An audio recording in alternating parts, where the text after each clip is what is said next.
श्रीकालिकै शुभदेवी सूर्यकूट निवासिनि रक्षमार्तमहमाय विश्वरूपे नमस्तुते। प्रभु तो उन बादलों की तरह है जो हमेशा बरसना चाहते हैं, लेकिन बादल जब बरस रहे हैं, प्रभु का आशीर्वाद जब बरस रहा हो, कोई इंसान छतरी लगाकर बैठ जाए तो बरसते हुए बादलों का क्या दोष है? उसमें उसकी क्या गलती है? कोई अगर दीवार के नीचे, छत के नीचे जाकर बैठ जाए और उस भगवान के आशीर्वाद रूपी वर्षा में भीग न पाए तो इसमें बरसते हुए बादलों का क्या दोष है? भगवान क्या कहते हैं कि मैं तो हमेशा बरसता हूं, सब पे बरसता हूं, लेकिन अगर मैं छत पे बरसूंगा तो कुछ नहीं होगा, अगर मैं पहाड़ों पे बरसूंगा तो भी कुछ नहीं होगा, अगर मैं बंजर जमीन पे बरसूंगा तो भी कुछ नहीं होगा। लेकिन कोई किसान अगर अपने खेतों को तैयार करके बीज डालकर इंतजार करेगा और तब मैं बरस जाऊंगा तो खेत लहलहा उठेंगे, फसलों से खेत भर जाएगा, अनाज हजारों रुपए के तैयार हो जाएंगे। तो भगवान क्या कहते हैं, मैं तो उन बादलों की तरह हूं जो सदा बरसते रहता हूं, लेकिन तुम छत बनाकर बैठे हो, तुमने अपने मन रूपी धरती को तुमने बंजर बनाकर तुम बैठे हो, तो मेरे आशीर्वाद से कुछ नहीं होने वाला है। इसलिए भगवान क्या कहते हैं, अपने मन रूपी उस खेती को इतना तैयार करो, भक्ति के रस में इतना प्रेम के बीजारोपण करके रखो, भक्ति का बीजारोपण करके रखो कि जिस दिन प्रभु का आशीर्वाद बरसे उसी दिन भगवान अवतरित हो जाए हमारे ही अंदर से। भगवान कहीं दूर नहीं है, भगवान को कहीं दूर ढूंढने की जरूरत नहीं है कि हम कहीं उनको तलाश करें। भगवान इतने करीब है कि हम कभी भगवान को देख ही नहीं पाते, महसूस ही नहीं कर पाते, क्योंकि नजदीकी बहुत ज्यादा है।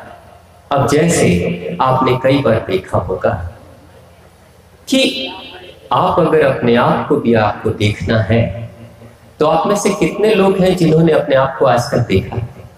एक बार जरा हाथ उठाइए जिन्होंने अपने आप को देखा है, खुद को देखा है। कितने लोग अपने आप को देखे हैं? बाबूजी अकेले देखे और सबने नहीं देखा है, माता जी ने देखा है। अच्छा ये बताइए, अपनी शक्ल आपने कब देखा है? अपनी शक्ल आपने कब देखा है? देखा है? कहां देखा है? कैसे देखा है? अपनी शक्ल कैसे देखी?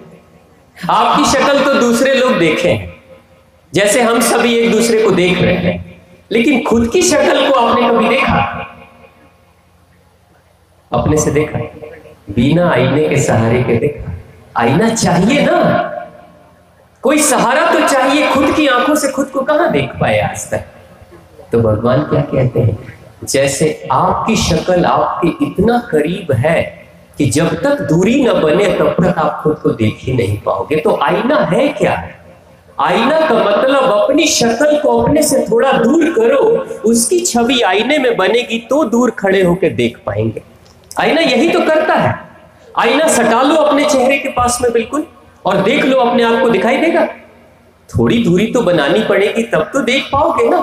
तो भगवान कहते हैं कि मैं तो तुम्हारी तरह इतना खुला मिला हूं कि कभी अपने आप को देख ही नहीं पाते हो, क्योंकि हमारे अंदर दूरी नहीं है, बहुत नजदीकी और करीबी है, जिसके कारण से देख नहीं पाते। जैसे माताएं हमारी बैठी हुई हैं, अगर कोई बिटिया विवाह के बाद अपने मैया से विदाई लेकर अपने ससुराल की तरफ जाती है तो उससे पहले वो बहुत रोती है। आप सब भी रोए होंगे, अपनी माता जी को छोड़कर जब आए होंगे तो बहुत रोए होंगे। जरा सोचिए, जब अपने मैया से गले लगाकर रोते हैं, जब बेटी और माँ दोनों गले लगाकर रोते हैं तो क्या एक दूसरे की शक्ल देख पाते हैं? देख पाते हैं? दिल मिल रहा है, गला मिल रहा है, लेकिन शक्ल तो एक दूसरे के इतने विरोधी है कि दोनों को देख नहीं पाते। जब तक मैया अपनी बिटिया के कंधे पे हाथ रख के उसको थोड़ा दूर न करे तब तक तो बेटी को देख भी नहीं पाए। यानी भगवान क्या कहते हैं, मैं तुमसे इतना करीब हूं, इतना नजदीक हूं कि दूरी कभी बनी नहीं, इसलिए कभी तुमने देखा नहीं। बहुत करीब, भगवान हमसे बहुत करीब है, लेकिन हम क्या करते हैं, भगवान को ढूंढते कहीं और है। भगवान कहीं दूर नहीं है, भगवान हमारे ही हृदय में बैठे हुए हैं, लेकिन एक फर्क है, बैठे तो हैं मगर सोई हुई स्थिति में बैठे। जैसे कोई सोया होता है, शेर भी सोया है तो हिरण जैसा ही सीधा साधा दिखाई देता है।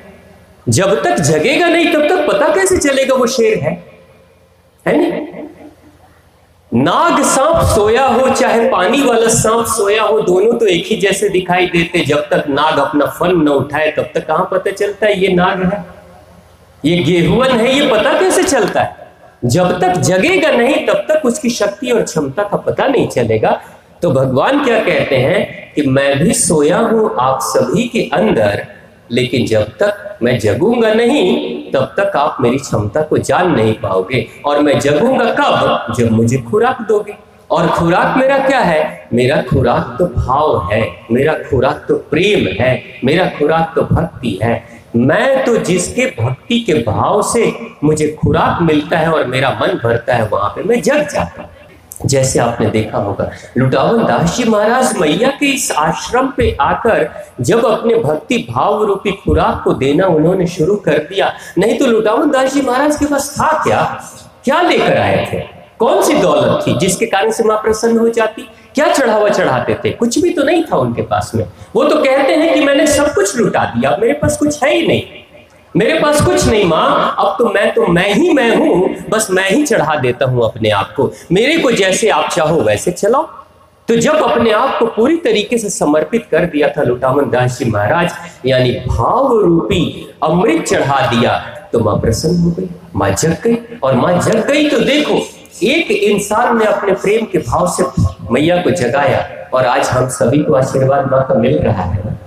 एक जगाता है, एक लगाता है फसल, एक लगाता है आम का वृक्ष, लेकिन उस आम से पेट कितने लोगों का भरता है? यही भगवान की भक्ति है। भगवान क्या कहते हैं? मैं सदा जगने के लिए तैयार हूं, मैं सदा उठने के लिए तैयार हूं, लेकिन कोई जगाने वाला, कोई उठाने वाला मिले तो, आए तो।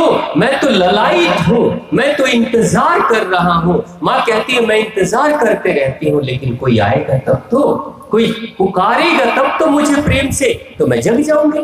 नहीं तो आप जरा देखिए, रोता हुआ बच्चा है, बच्चा रो रहा है, बहुत रो रहा है।